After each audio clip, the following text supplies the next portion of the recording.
Mesdames, Messieurs, bonjour, bienvenue dans Zigzag Café. Ces applaudissements vous étaient offerts par le groupement de retraités de la Winterthur Assurance de Lausanne qui nous suit aujourd'hui et fait une visite de la TV, comme les différents publics qui nous entourent à chaque fois. Et ça nous fait extrêmement plaisir. Narcisse Prat avec nous. Vous nous l'avez prouvé d'ailleurs, parce qu'on suit ça très attentivement. Vous êtes très très nombreux à vous intéresser à l'itinéraire de Narcisse Prat, ce qui doit le surprendre même un peu lui-même. Non, ça vous étonne pas là qu'il y ait des dizaines de milliers de personnes qui vous regardent et qui se disent « ce bonhomme finalement il avait un certain nombre de fois raison, peut-être ». Mais je ne m'en rends absolument pas compte. Pas peur de la récupération, ça va? Ah, la récupération, non. Je suis irrécupérable, alors il n'y a pas de problème. Alex, vous nous rappelez peut-être juste en quelques traits les grands moments de la première partie de la vie de Narcisse Prat qu'on s'est raconté? Ben oui, 1929, début de la crise du fou rire. C'est à ce moment-là qu'il naît à Beson, en Valais. 10 ans plus tard, le voilà à Fribourg, promis à devenir missionnaire. Ça va capoter aux alentours de l'adolescence et à ce moment-là, c'est cap sur des travaux difficiles, avant de découvrir l'horlogerie du côté d'abord du Jura, puis de Singapour, du côté de la contrebande aussi. Et puis finalement, juste au moment de mai 68, le voilà de retour de Paris avec 500 francs en poche, et c'est le lancement d'une initiative populaire et la création de la Pilule, un journal satirique hebdomadaire qui a laissé quelques traces jusqu'à aujourd'hui. Et puis un jour, il remonte, et c'est ce dont on va parler aujourd'hui, il remonte d'abord dans son Valais, partager le patois et la connivence et l'amitié avec ceux qu'il ne voyait plus guère. Et puis il va repartir tout de même et déménager encore, voilà, jusqu'à ce jour et cette semaine où il est avec nous, avant d'autres voyages. Alors la table, c'est simple, pour les présentations, vous allez continuer, Alex. D'un côté des Prat. Une brochette de Prat. Une brochette de Prat. Hein. Donc vous avez Narcisse Prat, vous avez Arsène Prat, qui est donc, on l'a reçu lundi, son premier cousin, mais qui était de l'autre côté par rapport à la vallée, ce qui veut dire qu'il gardait à peu près les mêmes bêtes, mais il ne se parlait pas souvent.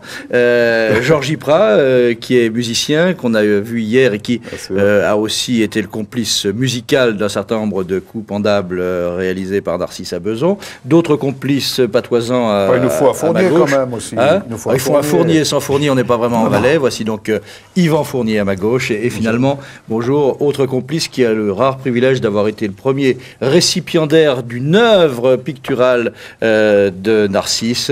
Je veux parler de Philippe Cartoblat. Et puis tout à l'heure, on entendra aussi Anne Fournier, qui est la relève dans le domaine du théâtre. Voilà. Alors, Alex, tout de suite, pour donner le ton de cette dernière journée ensemble, vous avez tourné une belle séquence. Je ne sais pas si elle est belle, mais je crois qu'elle est assez vraie. Elle est en tout cas assez différente de ce qu'on a pu entendre et apercevoir de Narcisse. Il se trouve que ces dernières semaines, ces derniers mois, je suis allé à sa rencontre, là où il était, en Ardèche, au plein creux de l'hiver, puis en Provence. J'ai eu l'impression... Enfin, je vous la livre. Haute-Ardèche, mi-décembre. Derrière les carreaux de la vieille maison, Narcisse attend les déménageurs. Une fois de plus, l'oiseau va changer de nid. À l'heure où la plupart de ses congénères filent d'heureux jours de retraités parmi leurs enfants et petits-enfants, Narcisse est seul. Un choix, bien sûr. Une sorte de fatalité aussi, peut-être.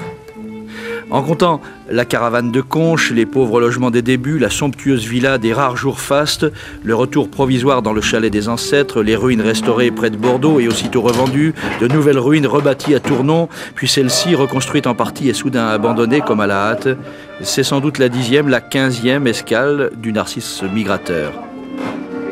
Chaque fois, il a tissé des liens, chaque fois, il s'y arrache, à regret, et chaque fois, quelques souvenirs le suivent, tendres et dérisoires, un cartable, un fauteuil, des livres, des manuscrits.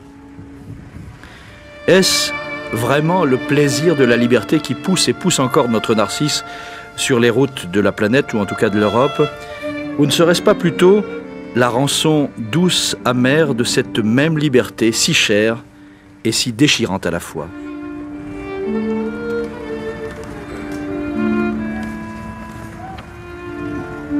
Voilà, bienvenue Narcisse Prat.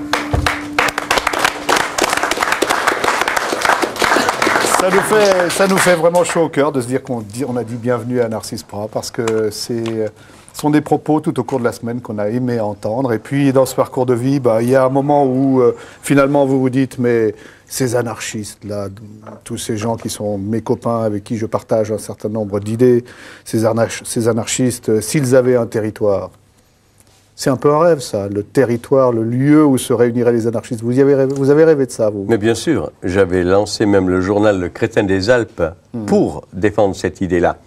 C'est une idée évidemment utopique, mais enfin, elle découlait quand même de ceci, c'était le rassemblement des gens par affinité, et non plus sous la contrainte d'un pouvoir quelconque, c'est-à-dire qu'on aurait pu très bien imaginer des territoires habités par exemple, les premiers qui méritaient un territoire, c'était les objecteurs de conscience, ça c'est clair. Un territoire où aucun militaire n'aurait eu un ordre à donner à quiconque. Ça, c'était la première idée. Mais à côté de ça, ça n'empêchait pas qu'on aurait pu imaginer des territoires attribués à des minorités qui se réunissaient par affinité. Alors vous allez écrire à Kurt Waldheim, qui est secrétaire général des Nations Unies à l'époque. Qu'est-ce qu'il va vous dire? Mais c'est-à-dire que c'est le culot.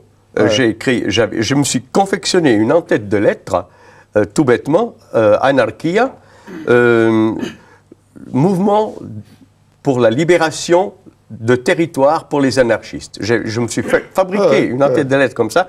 J'ai écrit aux Nations Unies à Kurt Waldheim.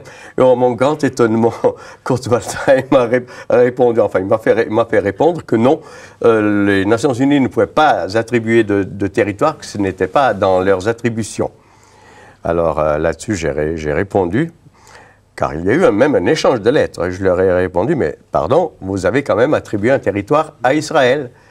Et là-dessus, Kurt Waldheim me fait répondre que oui, mais Israël était un cas particulier parce que le peuple juif avait subi un martyre. Je dois dire que ça m'a fait quand même un certain plaisir de faire dire à Kurt Waldheim, le nazi, qu'Israël avait été persécuté. J'avais quand même un certain plaisir à ça. Et là-dessus, j'ai répondu que nous, les anarchistes et les objecteurs de conscience, nous sommes aussi les gens persécutés, puisqu'on envoie en prison, en Suisse, les objecteurs de conscience. Voilà. Et ça s'est arrêté là. Ça s'est arrêté là. Alex, il y a un moment où, dans l'itinéraire de Narcisse Prat, il y a l'envie de retourner aux racines, l'envie de retourner à Besançon. Oui, sans doute poussé un peu par les événements. Où Narcisse espérait arriver au numéro 200 de la pilule. Il s'est arrêté à 198. Il était à bout de souffle à ce moment-là. Et je crois que quand on est à bout de souffle, qu'on soit anarchiste ou pas, on a peut-être besoin de retourner à ses racines. Je ne sais pas si on peut l'expliquer comme ça, mais il y avait beaucoup de tendresse aussi pendant toute votre vie à l'égard de ces lieux qui avaient été auparavant ceux de votre grand-père, le meunier, de votre père, de votre mère. Et voilà donc que vous remontez à Besançon, apparemment pour devenir définitivement un ermite qui peint, un ermite poète. Et je vous propose avant toute chose qu'on écoute la dimension poétique et en rien musical que vous avez donné tout de suite à votre retour. Je pense ça, tu ne m'as pas fait ce coup-là. Si.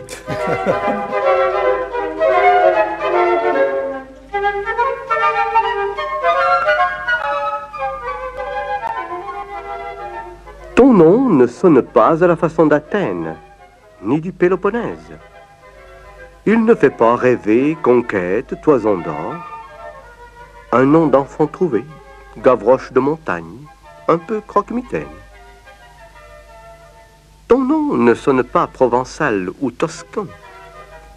Il n'a pour le chanter ni conteur, ni trouvère, ni poète fleuri, ni dramaturge austère.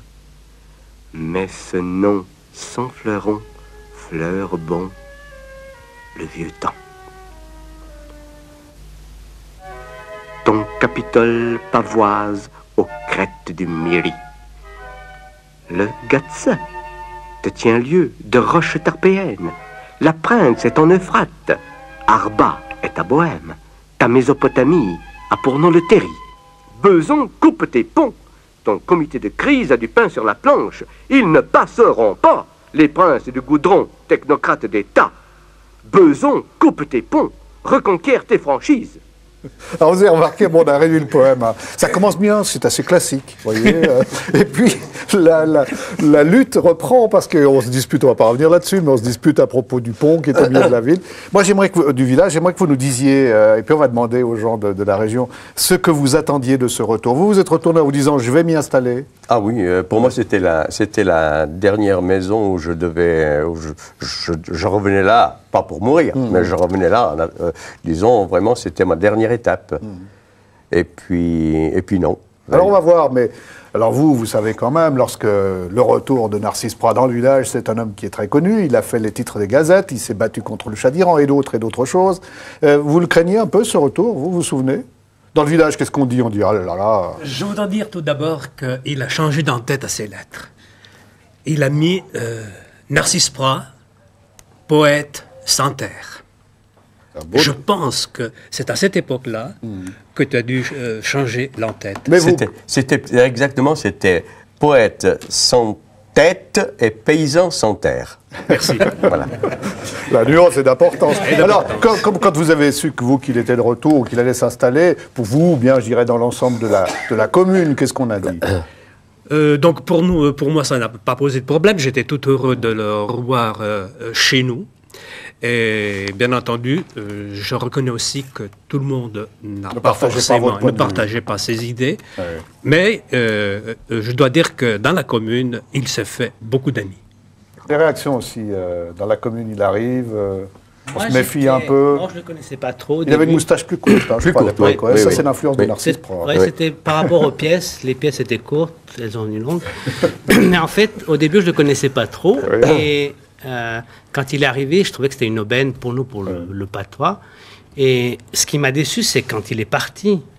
Quand il est reparti, en fait. Oui. Parce qu'en fait, en venant, et on a dit, ben voilà, on a un bonhomme intéressant pour 1000 raisons de son passé et de l'avenir. Et ça, c'était... Voilà. Pour nous, c'était vraiment... Avant qu'il reparte, il a laissé un certain nombre de traces. Il y a un premier sujet autour des tableaux. Oui, on va vous y retrouver d'ailleurs, parce qu'évidemment, son rôle, c'est d'être poète, mais avec un petit peu de peinture sur les doigts quand même. Ceci, c'est le premier tableau que Narcisse a fait.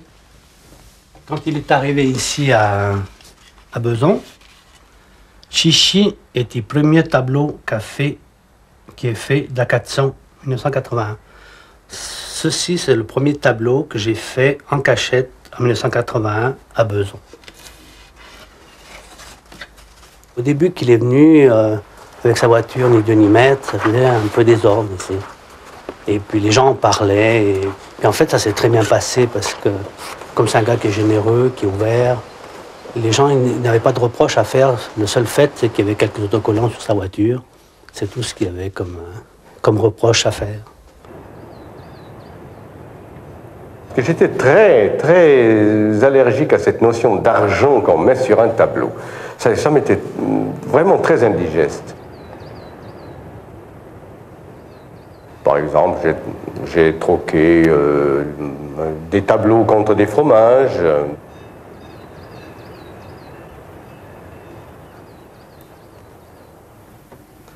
Et voilà, nous sommes à Clèbes, à l'unique café de Clèbes. Et moi, j'ai fait un troc. J'ai fait un troc le plus agréable, le plus extraordinaire de ma vie. On a marchandé un peu, quoi. Voilà, je peignais un tableau là devant. Il a eu envie du tableau. Moi, j'avais soif. J'avais pas envie d'avoir des sous. J'ai dit, on va faire un marché agréable. Je te laisse le tableau. Et toi, tu me payes à boire, à vie. Mais il était d'accord. Ouais, il prenait des risques, mais enfin, ça va. Hein, je crois que je n'ai pas abusé jusqu'à présent. Ça va. Hein. Alors, comme ça, je peux boire à vie ici. Quand je sais au moins une chose, c'est que je mourrai jamais de soif. Alors, je peux vous dire... On peut préciser d'ailleurs, hein, puisque cette séquence, elle date de quelques années, que la personne qui est derrière vous est décédée, oui. mais je crois que vous pouvez continuer à boire. Mais oui, mais bien sûr. Mais vraiment, j'étais navré que ça arrive ainsi. Mais c'est vrai, il est décédé peu de temps après que ce film ait été tourné. Et il ne s'est pas vu à la télévision, le malheureux Aloïs, et ça me fait mal au cœur, parce que ça aurait été sûrement le plus beau jour de sa vie, quoi. Il paraît que les descendants continuent. Oui, alors bien sûr, je suis monté une fois avec les contemporains, on était une quarantaine.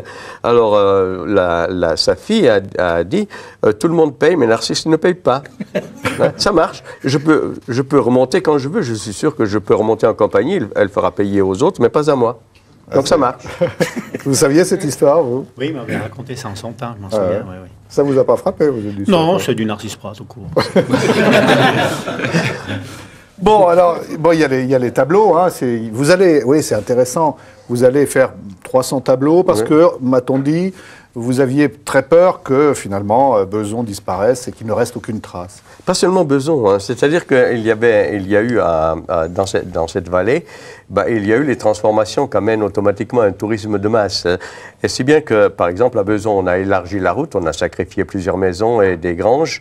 Et dans d'autres villages également, et dans les alpages sont complètement transformés. Alors je m'étais dit, eh bien, il y a peut-être un témoignage à laisser, c'est celui de ce qui était auparavant. Alors je me suis mis à peindre les vieux quartiers des villages. Et c'est vrai que les gens ont aimé ce que je faisais.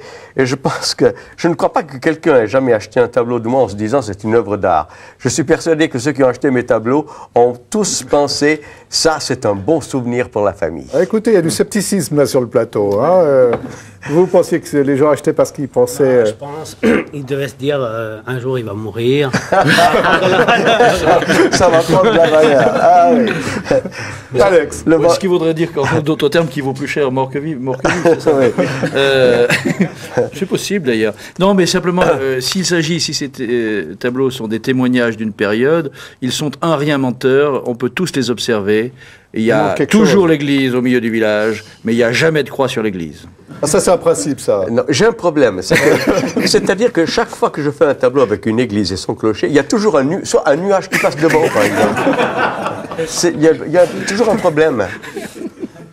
Alors, en même temps, l'arrivée dans le village, vous vouliez ajouter quelque chose à propos des tableaux? Non, c'était tout à fait ce qu'on a discuté tout à l'heure au niveau des tableaux à Narcisse.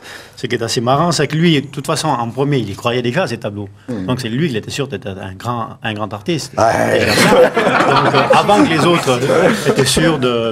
lui était sûr de... Non, vous n'avez pas que des amis, là. Non, j'ai eu un problème vraiment important. À un moment donné, on m'a demandé de les signer. Je ne voulais pas les signer. Et on me disait, non, mais si tu ne les signes pas, moi je ne l'achète pas. Si bien que j'ai été obligé de les signer.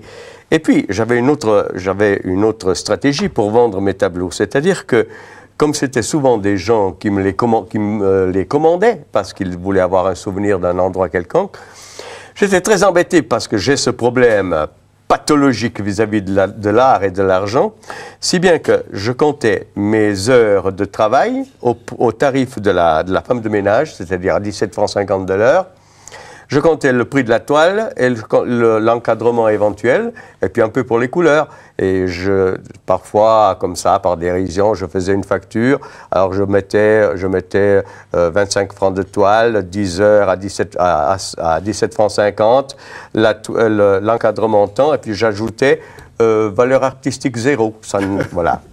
Il y a quelques factures qui doivent se promener comme ça à Nantes. Alors Alex, surprise quand même, parce que Narcisse Prat, de retour dans la vallée, va s'intéresser au patois. Il va écrire un certain nombre de pièces de théâtre en patois. Oui, ça peut sembler paradoxal, d'autant qu'il arbore volontiers quand on le rencontre, ou surtout quand des gendarmes lui demandent ses papiers, il arbore plus volontiers sa carte d'identité de citoyen du monde que son passeport national.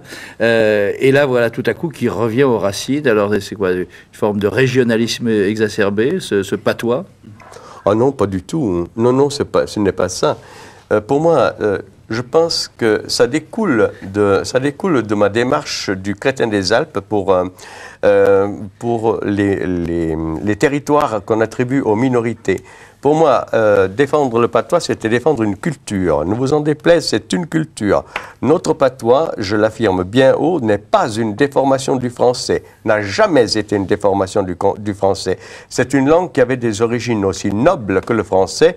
Nous n'avons seulement pas eu de chance d'avoir une reconnaissance royale, disons, une reconnaissance générale. Mais le patois a des origines très nobles. Alors, on a un extrait. Hein. Oui, et vous avez remarqué tout de suite que in situ, sur scène, qui est d'ailleurs pas une scène, mais le devant d'un chalet, là, il est sérieux, mais il l'est un peu moins, je dirais presque heureusement, hein, lorsqu'il est en scène. Regardez.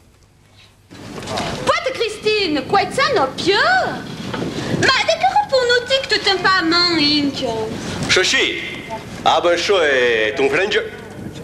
Un franché, John. Un frangeois. T'es curieux, ni jamais à Wishimo. Ah, pourtant, il lâche. Poate Christine, quoi est ça, no pieu? Pas de...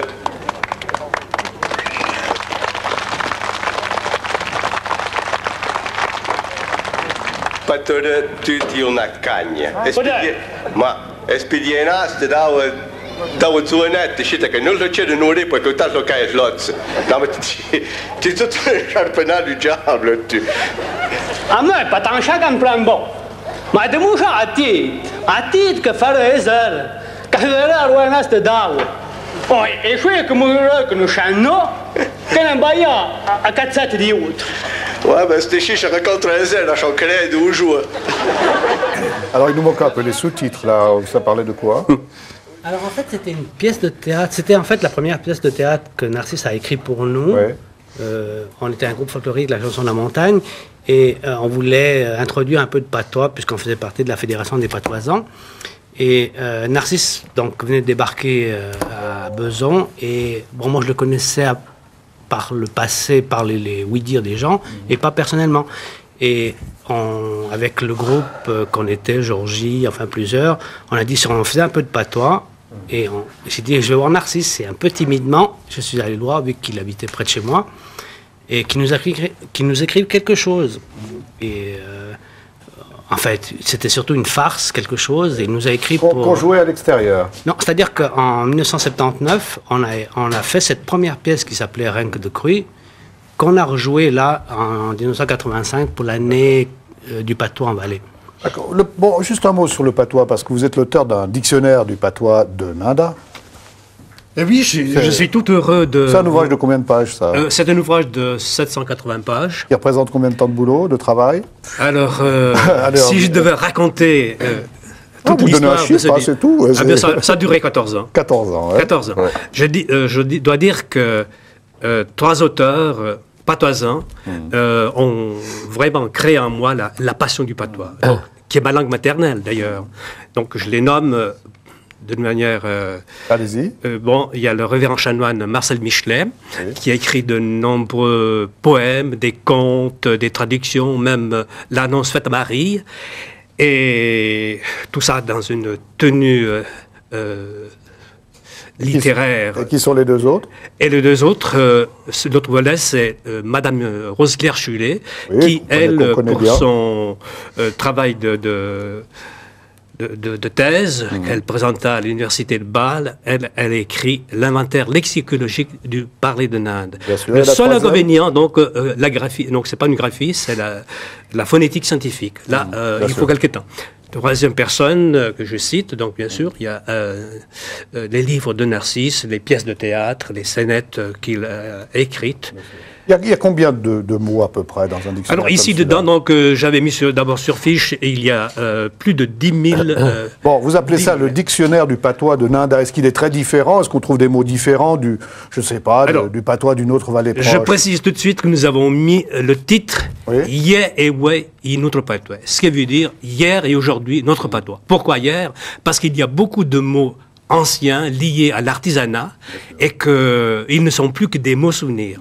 Ensuite, pourquoi aujourd'hui, parce que c'est le patois d'aujourd'hui qui doit s'adapter, qui doit éventuellement prendre des mots français. Je pose à tous les patoisans, comment dites-vous en patois le mot avion? Donc, une langue qui ne s'adapte pas... C'est l'objet du concours pour cette semaine, comment dites-vous en avion? Mais dites-moi, quand Narcisse Prat parle en patois, lorsqu'il écrit des pièces en patois, pour vous qui êtes un spécialiste, est-ce que c'est du bon patois? Tous les patois sont bons. Donc, d'abord, c'est un peu normand, là. Le Shannon Michelet disait, le patois, c'est le langage de la liberté. C'est le français qui est une langue menottée. Alors, on commence à comprendre pourquoi ça pouvait lui plaire. Hein. Si le patois, c'est le langage de la liberté... C'est vrai que j'ai dû, disons, par exemple, moi, je n'avais rien lu auparavant en patois. J'ai dû inventer l'orthographe. Il n'y a pas de règle d'orthographe. J'ai dû inventer vraiment au fur et à mesure que j'écrivais. Et ma foi, les comédiens, ils devaient s'adapter. Ils devaient aussi essayer de déchiffrer ce que j'écrivais. Georgie Prat, pour vous, c'était la musique, c'était comment vous avez observé ce Narcisse Prat s'intéressant en patois? Donc, au début, je ne le connaissais pas du tout. Ouais. J'ai appris à le connaître avec Philippe Cartoba, donc on s'occupait de cours folkloriques, qui m'avait demandé d'aller le voir pour faire des pièces en patois. Donc, j'ai commencé avec lui, avec le patois, donc avec Philippe.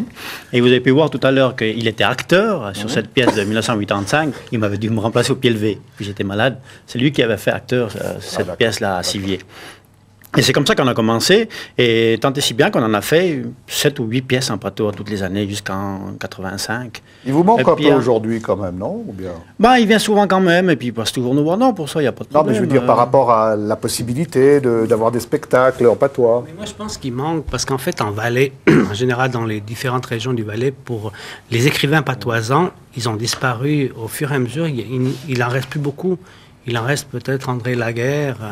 Et il y a des gens comme Berthoud, des gens qui écrivaient des pièces, ou à Bagne, il reste encore, mais il y a peu de gens qui écrivent encore le patois, ou des pièces, ou des livres. On va demander à Anne Fournier, prenez juste votre micro, parce que vous êtes la jeune génération des Fournier, hein. Voilà. Il y en a quand même quelques-uns. Et vous avez, il y a un projet de pièce de théâtre, de nouveau en plein air. Dans quelle langue vous allez le faire? On va le jouer en français. En fait, c'est une création qui est l'œuvre de Michel Moulin et puis qui est prévue pour l'été prochain. C'est une création qui tourne autour de l'histoire valaisanne, à la période du Sonderboom au siècle passé, et puis qui s'articule autour de 2 familles clés de la région de Nanda. Donc ça, c'est toute la fiction. On remarque aussi l'apparition de certains personnages un peu légendaires comme Farinet ou encore le déserteur qui aurait laissé quelques œuvres à Nanda. Vous auriez peut-être pu mettre aussi Narcisse Prat dans le spectacle. Voilà, en fait, ça, je vous présente l'affiche ici. La lune de la Saint-Jean. Ce spectacle, en fait, est une suite, est une réponse en fait à la première pièce que nous avions jouée il y a 3 ans, qui était la pièce des Veuves Blanches, qui était effectivement une œuvre de Narcisse Prat et que nous avions jouée en plein air au cœur du village de Basse-Nanda. D'accord. Alors, merci beaucoup. À propos des Veuves Blanches, là, on a parlé du théâtre en patois. Pour référer le dictionnaire de monsieur, bien sûr. Mais il y a aussi une pièce en français qui va compter beaucoup, qui s'appelle Les Veuves Blanches. Vous pouvez nous dire quel est l'argument? L'argument des Veuves Blanches. Oui. Toutes les idées de Narcisse. Contre l'autorité militaire, contre l'autorité religieuse, contre les autorités civiles. Toutes les idées de Narcisse sont regroupées dans le thème des Veuves Blanches autour d'un grand bonhomme, autour de Napoléon. Alors dites-nous peut-être quel est l'argument de la pièce de théâtre. L'argument de la pièce, c'était les Veuves Blanches. C'est l'histoire des 7 fiancés et des 7 bergers qui ont été recrutés dans les alpages de Nanda. C'est-à-dire que c'était le phénomène de la conscription sous Napoléon. Oui. Et je crois que l'argument, c'est de dire si on se marie, on peut éviter la conscription. Il y avait ceci. Donc à cette époque-là, on venait carrément chercher les gars pour les amener à la boucherie. Et alors, il s'était établi une sorte de communication d'un village à l'autre de la vallée. Attention, les recruteurs arrivent. Alors, les jeunes se dépêchaient de se marier, en catastrophe, comme ça, en vitesse, pour échapper à la conscription. Alors, comme les recruteurs avaient trouvé l'astuce, ils se rabattaient sur les bergers des alpages, parce que les gens n'avaient pas le temps de monter aux alpages pour les prévenir de l'arrivée des recruteurs. Et c'est bien de cette façon-là, ils sont parvenus à faire main basse sur 7 bergers des alpages qui sont partis à la Bérésina. Et alors, les Veuves Blanches, c'est l'histoire des 7 fiancés de ces 7 bergers. Alors, comment se présentait le spectacle et quel succès a-t-il eu? Moi, j'aimerais d'abord dire que les Veuves Blanches, on l'a reçu un peu comme un cadeau. Oui. On l'a reçu comme un cadeau parce qu'à Nada, il y avait l'association du patrimoine, pour la sauvegarde du patrimoine qui était en train de naître. On avait un sujet en or qui se déroulait en 1812. Et puis, on a trouvé un endroit qui était aussi en or, un endroit où il y a un grenier qui date de 1789, là où il y a une grange qui date de 1829. Et puis, on a réussi à grouper toutes ces synergies ensemble. Alors, c'était vraiment un superbe cadeau que Narcisse nous a fait. Et un cadeau qui nous a ouvert aussi. Les gens, ils ont commencé à aller fouiller dans leur grenier pour nous prêter une vieille hotte, une vieille faux. Ils ont commencé à ressortir de vieux habits. Et tout le décorum qu'il y avait autour de la pièce de théâtre, c'était un décorum qui était authentique. Et on discutait des idées de la pièce de théâtre, parce que oui, bien il y en sûr. a un certain nombre là. Napoléon et ses chiens de chasse qui arrivaient à Nada ont fait une forte impression sur beaucoup d'acteurs. Bien sûr, tout le monde ne partageait pas forcément les idées de Narcisse, mais bien sûr, on en a beaucoup parlé et on en a beaucoup discuté. Alex, il y a une fin à la période de Nada. Il y a un jour où Narcisse décide qu'il va repartir. Oui, ben j'ai toujours pas exactement compris pourquoi. Peut-être va-t-il nous le dire. Il m'écrivait, on s'écrivait parfois, tous les ans, tous les 2 ans. Et puis un jour, j'ai reçu des lettres de France. Il était parti, il avait quitté Besançon. En un mot. C'est difficile à dire. Ouais. Il y avait plusieurs motivations, mais déjà, une motivation de base, c'est que, je vous pose la question, comment peut-on vivre en Suisse avec 1345 francs d'AVS? Voilà, déjà la première chose. Alors, si j'ai un conseil à donner aux aînés, aux gens de l'AVS qui n'ont pas les moyens, c'est foutez le camp. Hein? Alors, c'est ce que vous allez faire. Rappel d'un itinéraire vous allez être dans différents lieux. Oui, ben la méthode, si j'ai bien compris, puisque je ne vous ai pas suivi partout, Narcisse. Il part pour les Landes. Dans un premier temps, il rachète avec un petit emprunt un bâtiment en ruine. Il le remonte tant bien que mal avec l'aide de quelques artisans et quelques idées. Et puis, quand c'est prêt, et puis quand il a fait le tour du lieu, d'une certaine manière, il le revend. Ça lui donne l'occasion d'en refaire autant un petit peu plus loin. Le voilà en Ardèche à Tournon. Et puis, même chose, quand c'est rebâti, il repart. Et là, c'est là où je vous ai retrouvé il n'y a pas très longtemps. Mais en fait, il est arrivé en Haute-Ardèche il y a 3 ans, dans un endroit absolument perdu, sublime, mais perdu. Et puis, on s'est croisés. Moi, j'étais sur le chemin de Compostelle, comme quasiment quelqu'un qui allait en pèlerinage. Et je vous ai redécouvert là, et je me suis dit, il faut qu'il vienne. Donc, je vous propose qu'on découvre la maison que vous avez reconstruite et vos propres commentaires, avec un peu de bruit tout de même autour, parce qu'il y a des déménageurs. Et on expliquera tout à l'heure pourquoi. Cette maison que vous quittez dans ce pays de loup, qu'a-t-elle représenté pour vous? Eh bien, d'abord, elle a représenté un défi, en tout premier lieu. C'est-à-dire que j'étais tombé amoureux de ces pierres, de ces vieilles pierres. La maison était bornée, presque aveugle, il n'y avait presque pas d'ouverture. Et bon, j'ai imaginé ce que je pouvais en faire. Alors, je dois dire qu'à partir du moment où j'ai commencé d'ouvrir des fenêtres à travers ces murs de 80 cm d'épaisseur, eh bien, j'ai commencé à apercevoir le paysage de l'autre côté.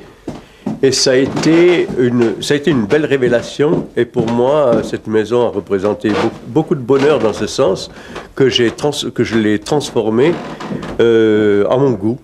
Finalement, voilà ce qu'elle représente pour moi. À part ça, elle représente 3 années de paix, 3 années où j'ai vécu en ermite, 3 années de réflexion, et je la quitte à regret.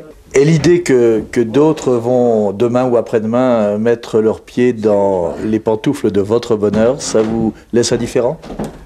Au contraire, ça me fait plaisir de savoir qu'il y a des gens qui ont apprécié suffisamment ce que j'ai réalisé pour y habiter. Non, je ne me sens pas du tout frustré comme quelqu'un qui serait jaloux du second mari de sa femme. Non, je ne suis pas jaloux du tout. Narcisse, 3 ans pour tisser des amitiés, c'est suffisant?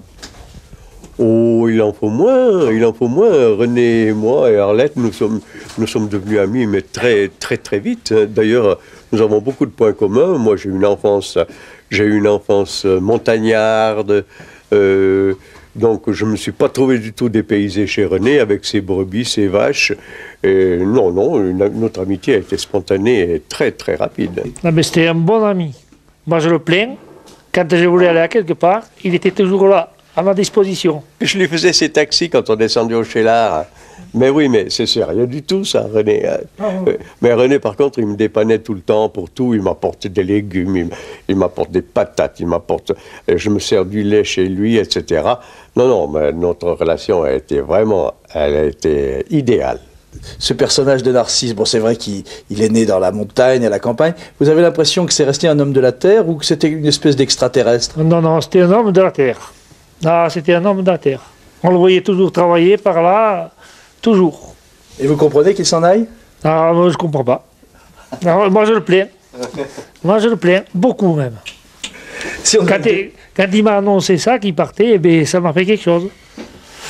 Et oui, ça fait mal au cœur. Et pour vous, Arlette, si vous deviez en 2 mots définir qui est Narcisse? Un ami très gentil à qui on pouvait demander n'importe quoi. On a fait quelques petites fêtes ensemble, on a bien ri, nous a bien amusé avec son accordéon. On a chanté tout ensemble, c'était bien. On le regrettera énormément. On l'oubliera pas, hein.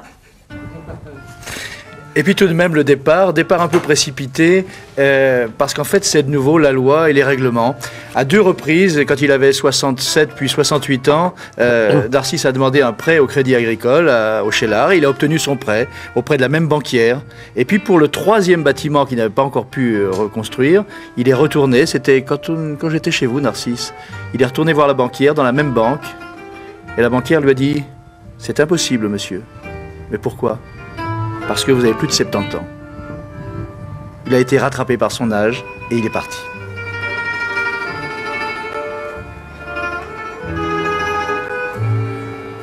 Alors rassurez-nous, vous n'êtes pas parti sans une belle colère. Non, Même pas. Non, parce que j'avais déjà dans mon imagination une future maison. Quand j'étais jeune, je tombais amoureux des femmes. Maintenant, je tombe amoureux des maisons. Alors, vous êtes allé voir la nouvelle maison? Oui, ben, je pense qu'on va le commenter ensemble, parce qu'en fait, il voulait aussi, Narcisse, être plus près du TGV. Pourquoi? Parce qu'il écrit des pièces de théâtre, qu'il les envoie à Lyon, à Paris, puis qu'il veut aller les voir, ou voir les gens qui vont éventuellement les monter. Et c'est vrai que là, il était vraiment dans un pays de loups.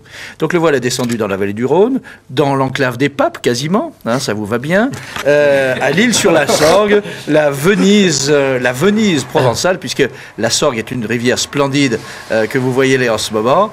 Et voilà l'une des roues.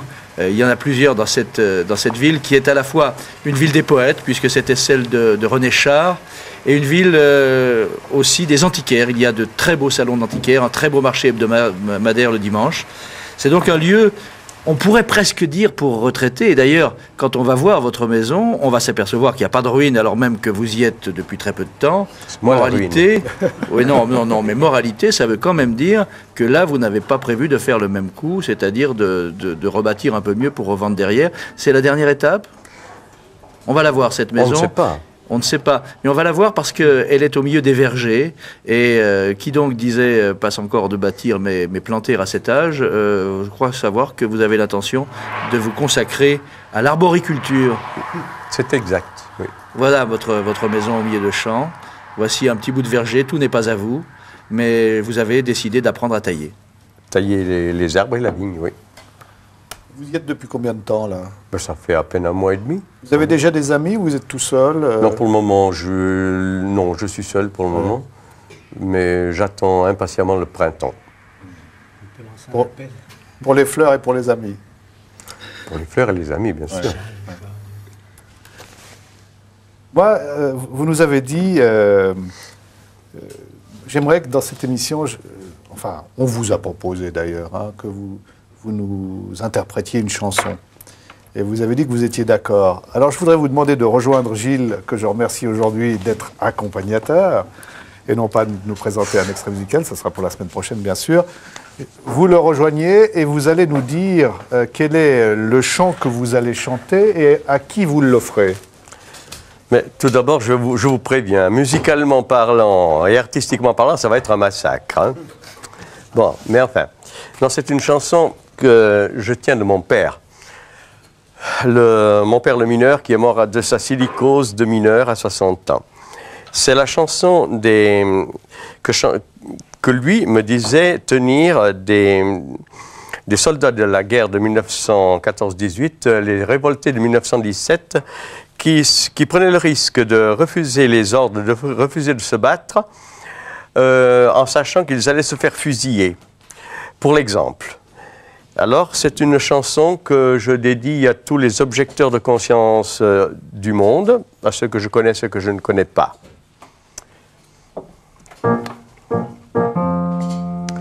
Ouvrier travaillant à l'usine, toi qui vis tranquille à ton foyer, pour combattre une race voisine, tu devras quitter ton atelier, laissant ta femme dans les larmes et tes enfants sans un soutien.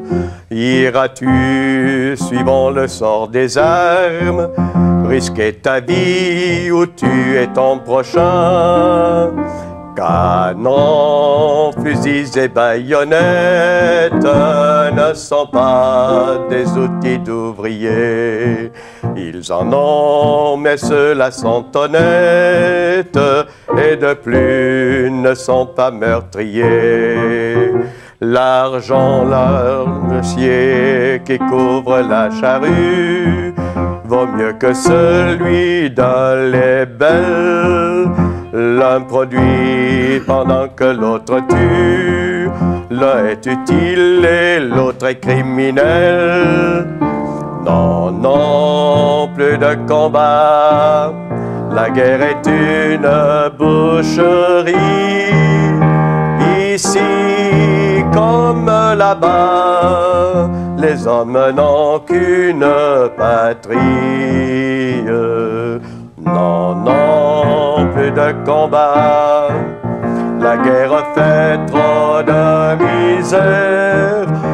Aimons-nous, peuple d'ici-bas, ne nous tuons pas entre frères. Aimons-nous, peuple d'ici-bas, ne nous tuons pas entre frères.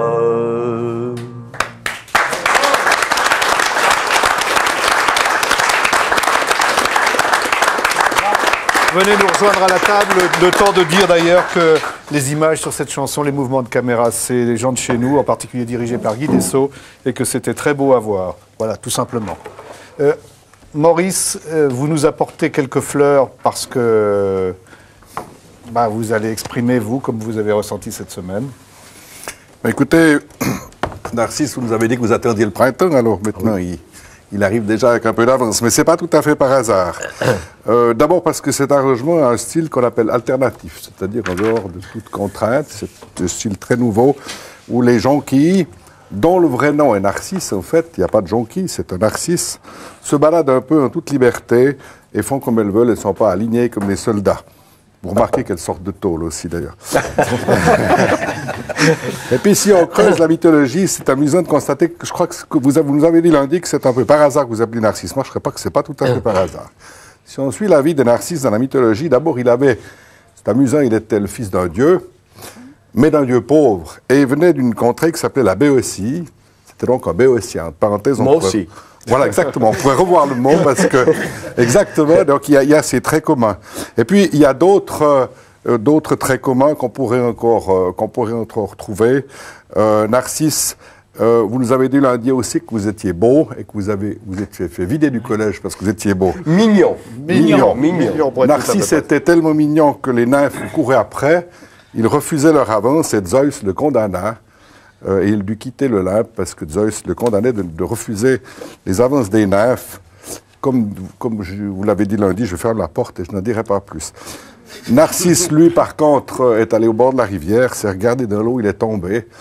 Et les nymphes, une fois qu'il s'est noyé, ont récupéré dans l'eau des fleurs jaunes qui a donné ce nom à Narcisse, d'où le nom de Narcisse pour ces fleurs jaunes. Merci Maurice. Merci. Alors écoutez, Narcisse Prat, demain, on termine ces 4 jours ensemble. Demain, nous accueillerons Ronaldo, le footballeur. C'est une toute autre histoire. Mais moi, j'aimerais vous dire qu'une émission Zigzag Café, ça se prépare avec des gens qui se sont choisis. et que dans l'équipe, il y a Alex Descotes qui est là, et que dans cette semaine-là en particulier, il y a eu presque comme une filiation, en tout cas, il y a eu beaucoup de cœur, beaucoup d'admiration, beaucoup d'affection, tout simplement, je crois, pour vous.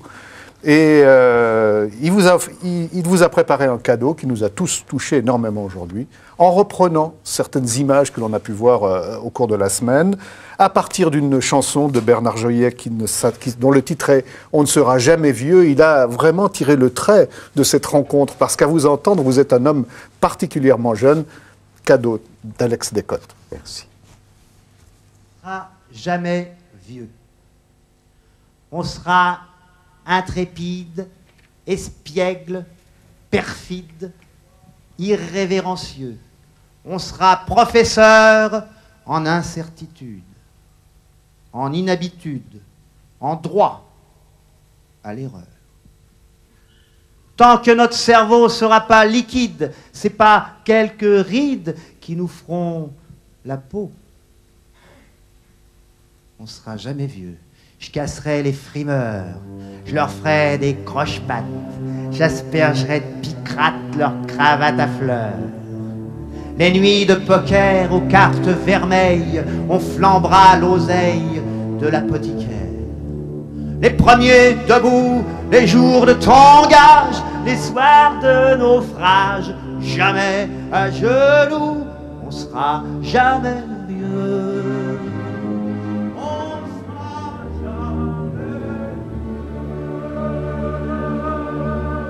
On sera comédien de la pire espèce, on fera des promesses aux politiciens. On n'aura pas peur de faire la grimace aux guerriers qui passent fiers d'être vainqueurs. Et sur ces guignols, on pissera des larmes pour rouiller leurs armes. Au cholestérol, on sera jamais vieux.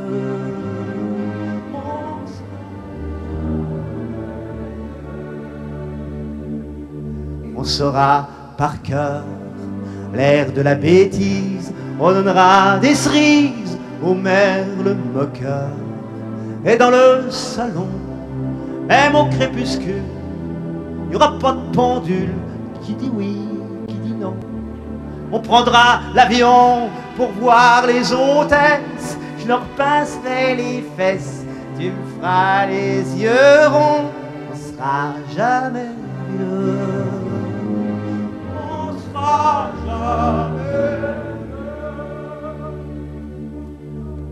Quand je fermerai les yeux, je poserai mon âme à tes pieds, madame, chacun son bon Dieu. Tu connais le vent, il me fait des chatouilles, s'il m'a dépouille pas, les pieds devant, on va rigoler en tête du cortège. Ça fera boule de neige dans tout le défilé, on sera jamais vieux. On sera jamais, on sera jamais vieux. Lo, lo, lo, lo, lo, lo, lo, lo, lo, lo, lo.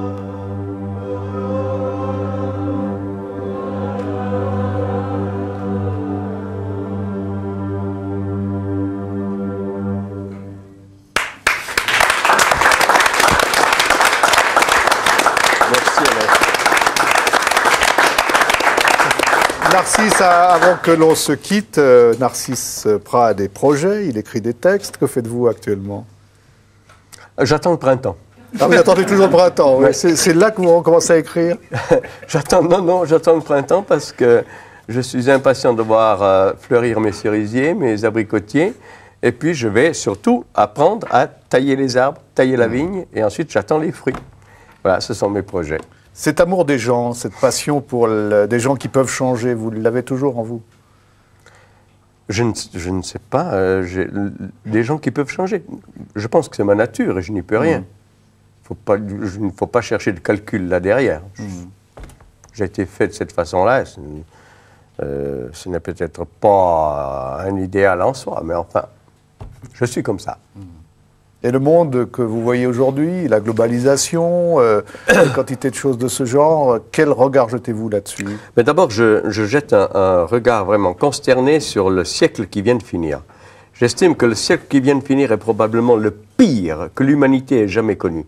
On n'a jamais vu dans l'histoire de l'humanité, à ma connaissance, des hommes prendre d'autres hommes, après les avoir traqués, les enfermer dans des wagons à bestiaux pour les envoyer à l'abattoir. Ça, on ne l'a jamais vu dans l'histoire de l'humanité. Et ça ne me rend pas optimiste pour l'avenir. Maintenant, pour ce qui est des anarchistes surtout, je voudrais dire ceci, que dans l'esprit des gens, on confond facilement anarchiste et terroriste. C'est-à-dire que l'anarchiste, c'est l'homme qui a la bombe sous son manteau et qui va la poser quelque part. Mais ce n'est pas vrai, ce n'est pas du tout ça. Regardez le monde tel qu'il va aujourd'hui, qui déclenche les conflits? Ce sont les gouvernements, ce ne sont pas les anarchistes. Qui posent les bombes? Ce sont les fanatiques de l'islam, les fanatiques d'un nationalisme basque ou d'un nationalisme ou autre. Ce sont les terroristes irlandais au nom d'une religion, etc. Ce sont toujours des gens qui obéissent à une idéologie, qu'elle soit religieuse ou politique ou politicienne, peu importe, mais ce ne sont jamais les anarchistes, parce que nous n'avons pas de théorie. L'anarchiste est un homme qui refuse. C'est un homme qui résiste. Merci, l'homme qui refuse, l'homme qui résiste et l'homme qui nous a fait passer une superbe semaine. Merci.